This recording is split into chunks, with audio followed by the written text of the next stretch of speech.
Hi, everyone. This is Achuta Baba from Nightlight Astrology. It is December 25th today. Merry Christmas if you're celebrating. I hope you're having a nice day.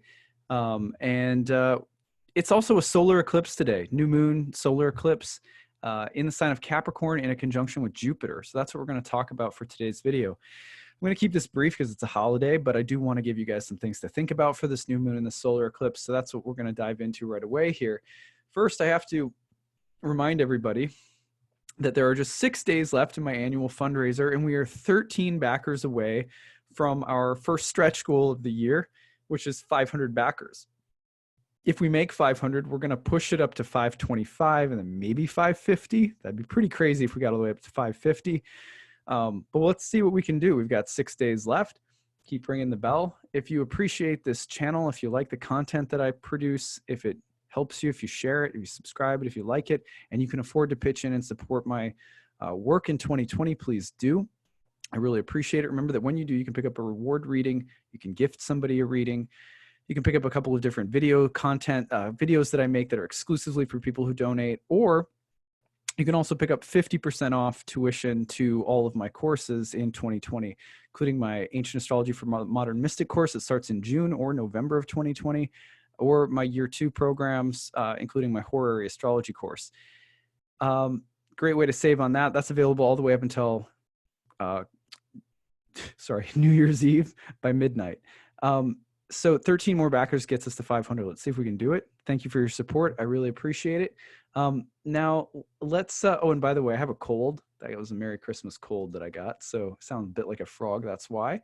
Yeah, let's go ahead and dive in. So this eclipse coming through in the early degrees of Capricorn, it's a solar eclipse, not visible in the United States, comes in just after midnight tonight. So technically the 26th. But if you're on the West Coast or even central time zone in the United States, you'll catch the eclipse still on Christmas, technically. So the visibility of this eclipse, according to NASA, is about an 88 mile visibility path across Bahrain, Qatar, the United Arab Emirates, Oman, India, Sri Lanka, Sumatra, Singapore, Borneo, the Philippines, and the U.S. territory of Guam. So not us, but in at least those of us who are watching on the United States. Maybe you're watching from another place in the world. You're going to be able to see it. That'd be pretty cool. I hope you do, because they're really neat to witness. There are some superstitions. Some people say, don't go outside and look at an eclipse. It's bad juju, something like that. I don't abide by that. I think they're beautiful and something to connect with. So anyway, now I'm not. I will say, I was in India once for an eclipse, and it was a lunar eclipse. And I was there. I was giving a talk at an astrology conference in India, an East meets West astrology conference. And the Indian astrologer like, don't go out and look at it. It's bad luck. And it's, there were predictions in particular around this eclipse that were there that had to do with fire and potential accidents and tragedy. I was in a taxi the next day going to a temple on I think it was the north side of Calcutta. I was going to see Ramakrishna's temple at that time. And on my way to the temple, there was a massive traffic jam, so bad that I ended up having to get out of the car and just walk for a couple of miles until I got to a place where it was open. I could pick up another taxi to keep going. And the reason for this was that a bus had crashed into a couple of kids on bicycles and killed them. And then I guess tried to flee the scene, or something bad happened like that. And a mob ended up like stopping the bus. And then after people got off, I think they tipped it over or something. And then it was set on fire, and it created this massive traffic jam. And this was the day after the eclipse. So I was like, I took, I was like, oh, such a beautiful eclipse to take in. But then I watched it and I was like, okay, well, that was a lunar eclipse. And it was one that was considered potentially more malefic. So, and that was also a unique experience being in India and listening to Indian astrologers talk about eclipses, having a very different view of them. Eclipses have always been ominous, though, right? I mean, ominous, what is the word ominous? The root ominous shares the connection with the word omen. And omens are ominous. There is a sense in which an eclipse is a symbol in the sky that's speaking to all of us. Subtly, for people who don't believe in astrology, it still speaks. It's like a symbol in a dream. You can't get past it. If it's loud and it speaks, it doesn't matter what, you know, what your beliefs are. It will have a way. Images in the subconscious, in the psyche, have a way of speaking. Similarly, eclipses are like that. I would think that eclipses are one of the maybe the most popular astrological phenomenon, simply because they provoke the oracular imagination of people everywhere. You hear the word eclipse and you think, there's, because it's in our, it's in our DNA. It's ancestral. It's old. It's primal to look at the sky and see the great lights being eclipsed. Another remarkable thing to remember about eclipses in general is that the sun and the moon appear to be the same size in the sky to our eyes, even though they're radically different distances away from Earth. That's a pretty unique, special synchronicity that we get to participate in. Like our position on Earth includes the fact that we have two different lights, kind of a nocturnal and a diurnal light. They appear to be the same size, even though they're radically different distances apart, and they both get eclipsed, and one will eclipse the other. So just interesting facts that one wonders, what would this psychology, astrology, religion look like on a planet where there was multiple moons and maybe multiple stars? I've always wondered things like that. Kind of interesting to think about. Anyway, let's take a look at this eclipse tonight. And how is it speaking to us? What is the image? What is the omen of this eclipse?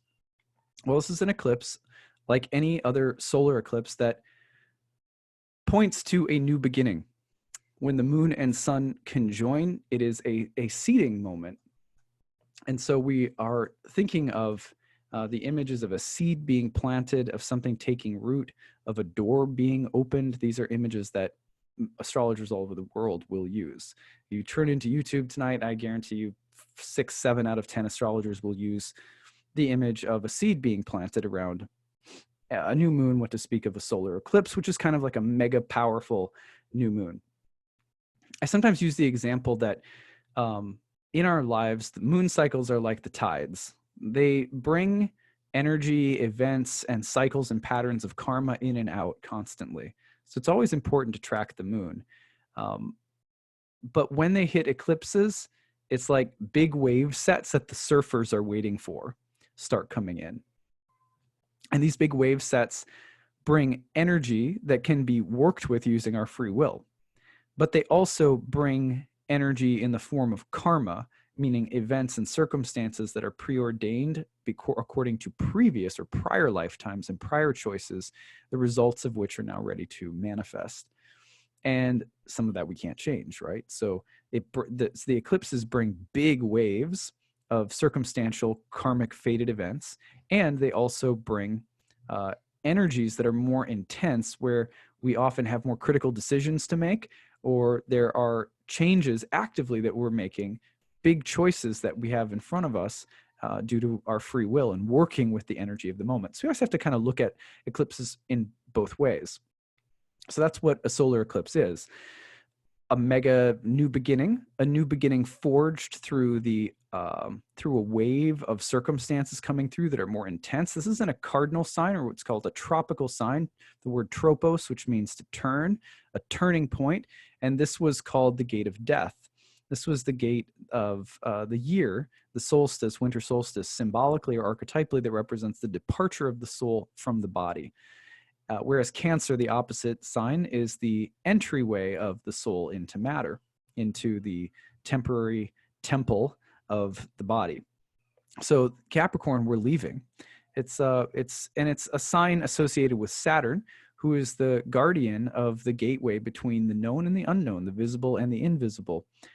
Saturn, if you've heard me talk about Saturn before at length, is not who we think Saturn is, or she is. Saturn is a planet that has a lot to do with ushering us into the mysteries that go beyond what is visible, tangible, concrete. But in order to do so, typically has to put us in touch with the mundane limitations of things around us. So you can't be interested in mysticism to some extent until you realize that not everything in the world that brings you happiness or that is of interest to you is found in sensory experiences like tasting things, touching things, etc. Sometimes we have to open up a sixth sense. We have to open up uh, elements of who we are to higher states of consciousness and reality. Most of us don't do that unless we become bored with or disillusioned by the mundane limits of things. So Saturn is both that limit as well as the impetus to push beyond the limit due to a feeling of being frustrated by the limit.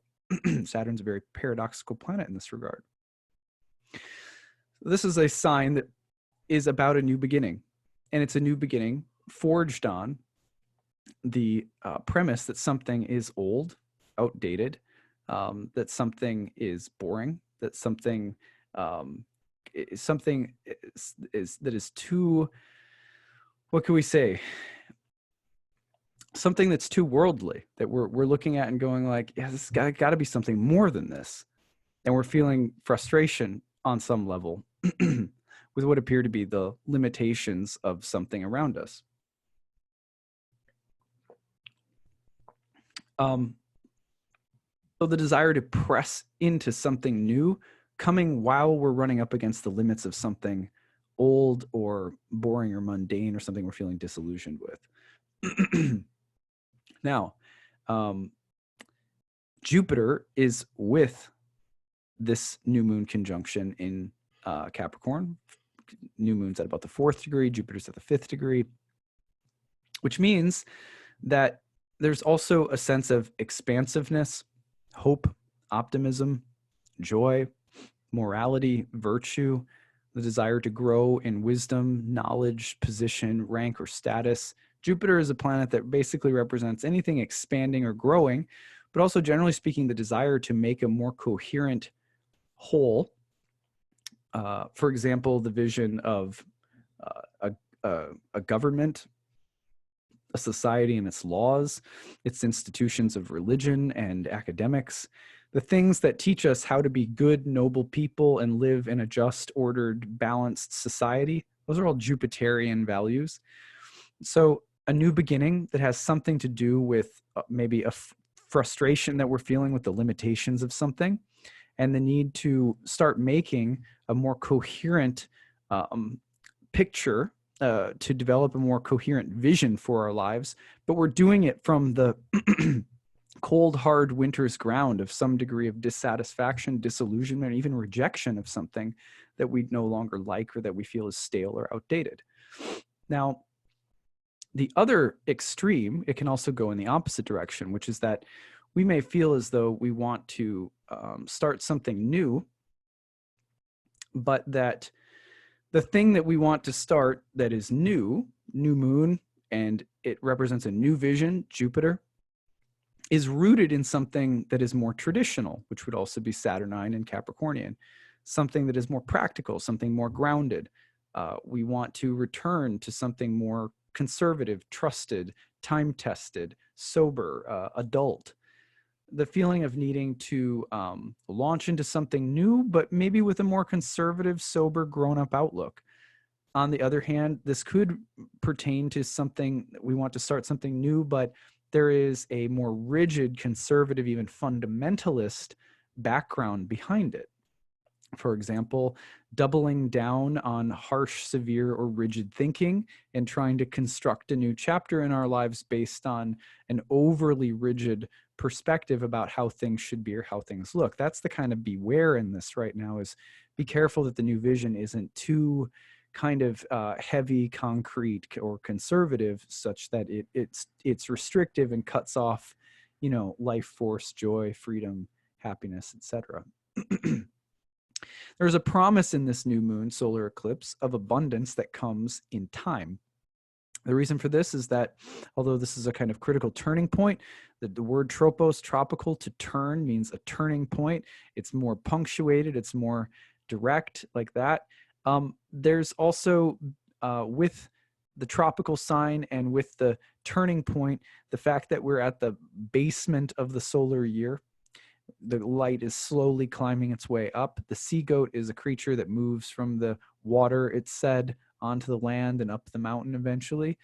That we're trying to move from a relatively unconscious dark space into perhaps a more evolved space, or a place that takes a while to embody, manifest, form, and take shape.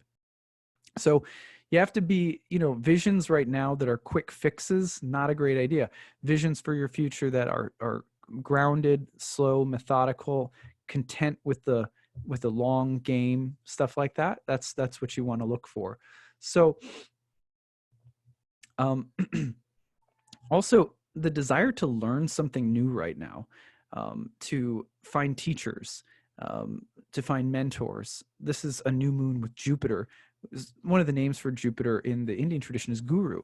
Guru means many things, but one of the things it means is heavy. Heavy as in dense, saturated, like a wet sponge, just full of water. Guru in any discipline, whether it's a jazz musician guru or an Indian guru or something, is someone whose their life has been soaked in what they profess. So Jupiter is the professor, but also the guru, the one who's dense, thick, heavy with knowledge and experience and wisdom. It's a good time to find new teachers, people who are heavy with wisdom. They may be someone who is older in Capricorn, or they may be someone who is younger but is doing something that is more traditional.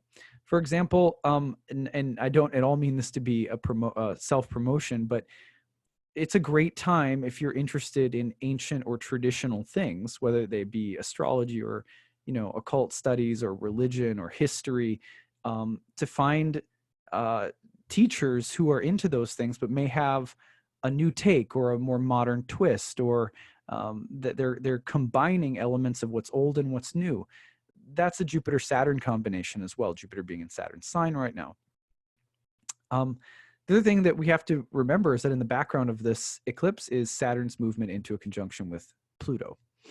Saturn and Pluto conjoin on January 12th, 2 days after the lunar eclipse that follows the solar eclipse, which means that the breakdown of structures is underway, and a new vision with this new moon is promising, given the fact that Saturn Pluto also represents the potential for breakdown of things that are supposed to hold or contain.